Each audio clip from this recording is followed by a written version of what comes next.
1 रुपये को हमने तिजारत के ज़रिए बना लिया है 300 रुपये, और अब इस 300 रुपये से चलेंगे हज़रत ख्वाजा इस्माइल चिश्ती अलैहिर्रहमा की दरगाह की ज़ियारत के लिए। तो चलें, मैं भी ज़ियारत करूँगा और आपको भी ज़ियारत करवाता हूँ। ये है बस की टिकट पंजिम तक की, और अब हम शटल बस में बैठने वाले हैं। शटल बस उस बस को कहा जाता है जिसमें उतने ही लोगों को बिठाला जाता है जितनी सीट होती है, और ये कहीं पे रुकती नहीं है, डायरेक्ट अपनी मंजिल पे ही जाके रुकती है। बीच में कहीं पे ना किसी को उतारती है, ना किसी नए मुसाफिर को चढ़ाती है। तो ये बस बहुत ही फ़ायदेमंद है। गोवा आने वाले, चाहे वो टूरिस्ट हो या किसी भी मकसद से आते हो, तो उन्हें मैं यही मशवरा दूंगा कि जब भी सफ़र करें शटल बस से सफ़र करें।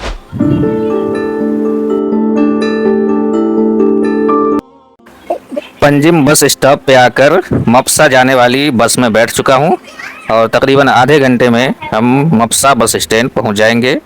फिर वहाँ से एक नई बस लेनी होगी कोड़गांव के लिए।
मपसा के बस स्टैंड पहुंच चुका हूं, जहां काफ़ी बसें और छोटी छोटी मैक्सी भी लगी हुई है। ये है बाज़ार, जहां काफ़ी ज़रूरत का सामान मिलता है मपसा में। इस तरह का बाज़ार वास्को में नहीं है। और इधर देखें, यहाँ तो केले का बागान है, जिधर देखें सिर्फ केला ही केला नज़र आ रहा है। आधे घंटे से ज़्यादा का वक्त हो चुका है, लेकिन मपसा में अभी तक खड़े हुए हैं क्योंकि बस ही नहीं मिल रही है। इधर से, यहाँ से शायद बहुत कम बस जाती है वहाँ दरगाह की तरफ। देखते हैं, थोड़ी देर और इंतज़ार करते हैं। हर रूट की बसें खड़ी हुई है, बस उसी रूट की बस नहीं है जहाँ मुझे जाना है, कोड़गांव। तकरीबन 1 घंटे बाद ये बस मिली है, और अल्हम्दुलिल्लाह खुल भी चुकी है, बस खुलने वाली है। टिकट ले चुका हूँ, 30 रुपये का टिकट है। मपसा से कोड़गांव 25 किलोमीटर का सफ़र है। अब देखते हैं कितना टाइम लगता है।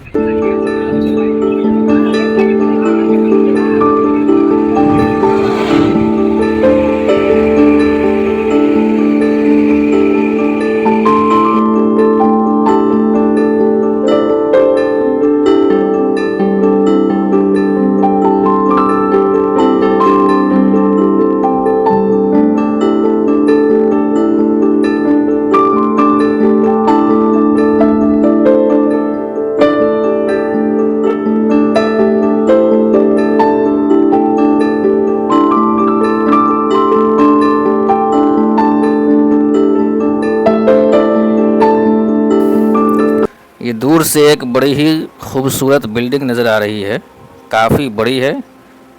अब नज़दीक में देखने के बाद पता चलेगा कि ये कौन सी बिल्डिंग है। तिरंगा लहरा रहा है। ये बिल्डिंग है all India institute of Ayurvedic. ये आयुर्वेदिक का इंस्टीट्यूट है, जो काफ़ी लंबा चौड़ा, काफ़ी एरिया में बना हुआ है। गोवा का सबसे बड़ा इंस्टीट्यूट, ऑल गोवा लेवल पे ये सबसे बड़ा है।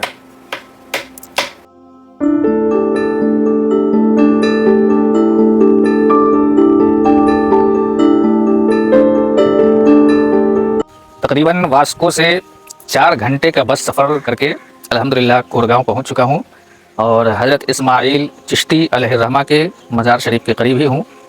तो अब हम चलेंगे हजरत की दरगाह की तरफ और फिर ज़ियारत भी करेंगे, आपको भी ज़ियारत करवाएंगे। बिल्कुल सुनसान इलाका, दूर दूर तक कोई इंसान नज़र नहीं आ रहा है।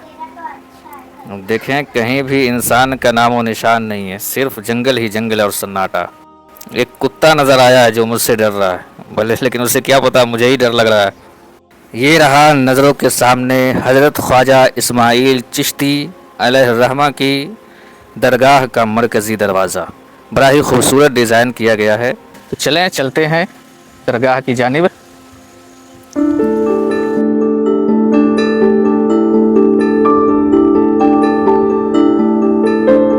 बिल्कुल सुनसान इलाका है और आबादी बहुत ही कम है और मुझे लगता है कि इधर बहुत ही कम लोग आते हैं।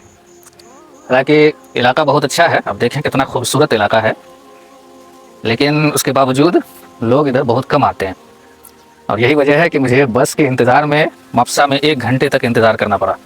और इधर से भी बस वही एक बस गुज़रती है जो अभी फिर 1 डेढ़ घंटे के बाद आएगी, तो उसी से हमें चलना है। तो अगर आप आना चाहें इधर तो बेहतर तरीक़ा ये है कि पंजिम से सवेरे सवेरे बस पकड़े मप्सा के लिए, और मप्सा से बस पकड़ के, मप्सा से तकरीबन 25 किलोमीटर है यहाँ कोरगांव। तो यहाँ 25 किलोमीटर है, तकरीबन पौन घंटा के करीब लगता है। तो वहाँ से आएँ, सवेरे आएँ और सवेरे सवेरे ज़ियारत करके जल्दी चले जाएँ, वो ज़्यादा बेहतर है। तो मुझे लगता है ज़्यादा लेट होने की वजह से इधर से फिर बस मिलना बहुत मुश्किल हो जाएगा।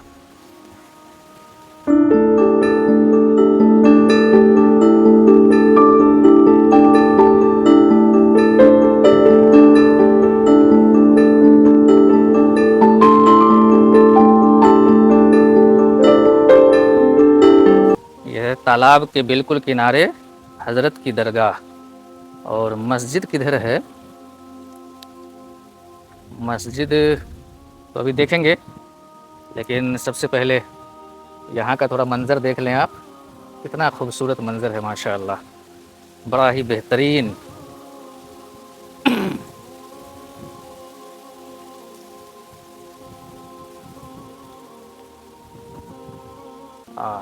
क्या खूबसूरत मंज़र है। नीचे तालाब है, इसके किनारे किनारे नारियल के पेड़, और बिल्कुल दरिया के किनारे मज़ार शरीफ। तो अभी हम चलेंगे। ये है वज़ू खाना, तो सबसे पहले हम वज़ू करेंगे ताकि नमाज की अदायगी कर ली जाए। ज़ोहर का वक्त हो चुका है। वज़ू खाने को भी माशाअल्लाह डिज़ाइन से सजाया गया है। वज़ू खाना है।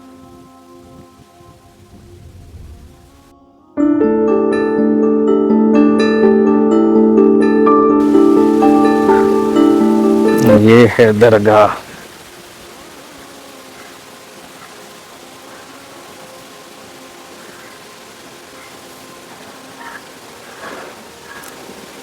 यहाँ एक शेर लिखा हुआ है, जब तक न हो आसरा औलिया अल्लाह का, सख्त मुश्किल है पता मिलना रसूलुल्लाह का।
दरगाह हज़रत इस्माइल चिश्ती रहमतुल्लाहि ताला अलैह, और बिल्कुल इसके बाजू में मस्जिद है। इसके बारे में तारीख़ों में आता है कि ये मस्जिद और दरगाह तकरीबन 400 साल पहले से यहाँ कायम है। जब यहाँ पुर्तगालियों की हुकूमत शुरू हुई थी तो उससे भी पहले की ये दरगाह और ये मस्जिद है, जो आज तक कायम है। और यहाँ जब उर्स होता है तो बिला तफरीक़ मज़हब व मिल्लत हर मज़हब के लोग यहाँ आते हैं और हज़रत की दरगाह की ज़ियारत करते हैं। और ये काफ़ी और जगह है, तो इसलिए आम तौर पर आम दिनों में लोग बहुत कम आते हैं, लेकिन उर्स के वक्त में काफ़ी तादाद में यहाँ लोग आते हैं। तो मस्जिद भी है, मस्जिद में ग़ालिबन अभी अज़ान नहीं हुई है, तो नमाज का अभी वक्त है, नमाज में ज़ोहर के वक्त में अभी टाइम है। अशहदु अन्ना मुहम्मदन रसूलुल्लाह, हय्या अलल फलाह, हय्या अलल फलाह।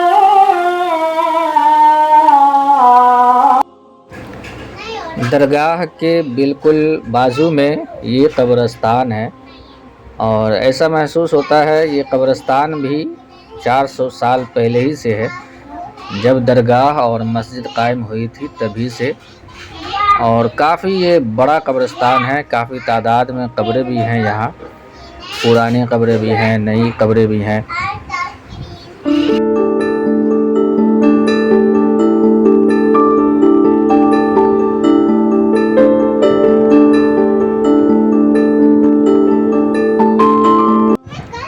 ये है सुन्नी ख्वाजा मस्जिद, जो 400 साल पुरानी मस्जिद है।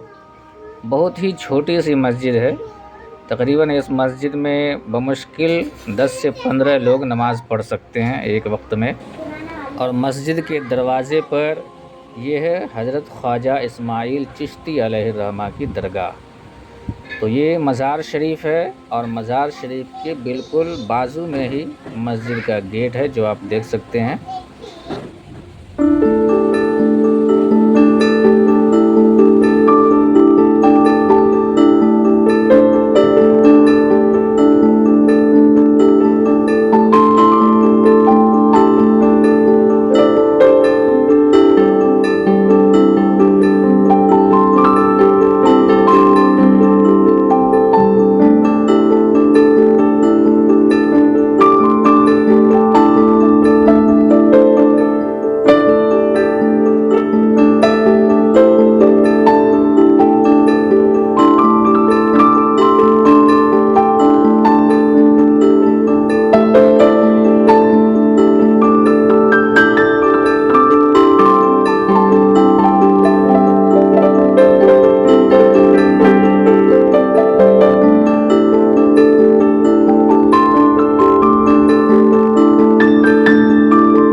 वास्को से तकरीबन 4 घंटे का सफ़र तय करके अल्हम्दुलिल्लाह दरगाह पे हाज़िरी हुई, हज़रत के दरगाह की ज़ियारत भी हुई और इस तारीख़ी मस्जिद में ज़ोहर की नमाज़ बाजमात अदा भी किया। और अल्हम्दुलिल्लाह यहाँ पर का जैसा माहौल है, सुकून भरा माहौल, दिल तो नहीं कर रहा वापस जाने का, लेकिन फिर भी वापस जाना ही पड़ेगा। ये मस्जिद के ख़तीब व इमाम हज़रत मौलाना औरंगज़ेब साहब की तरफ से खाने का अहतमाम किया गया है। अल्लाह तबारक व तआला अजर अज़ीम अता फ़रमाए। आप भी कोशिश करें, जो गोवा से बाहर के रहने वाले हों, जो गोवा कभी आते हैं ज़ियारत के घूमने फिरने के लिए, वो भी कोशिश करें इस अल्लाह के वली के दरगाह की ज़ियारत और तारीख़ी मस्जिद की ज़ियारत, जो 400 साल पुरानी ये मस्जिद और दरगाह है, इसकी ज़ियारत करने की। तो अब चलने का वक्त हो चुका है। हज़रत के दरगाह और तारीख़ी मस्जिद को आखिरी नज़र देख लिया जाए, अब क्या पता फिर दोबारा कब आना नसीब हो। या अल्लाह, हमारी और उन तमाम लोगों की जिन लोगों ने इस दरगाह की ज़ियारत की, अपने औलिया किराम के वसीले से उनके तमाम मकासद में कामयाबी व कामरानी अता फ़रमा।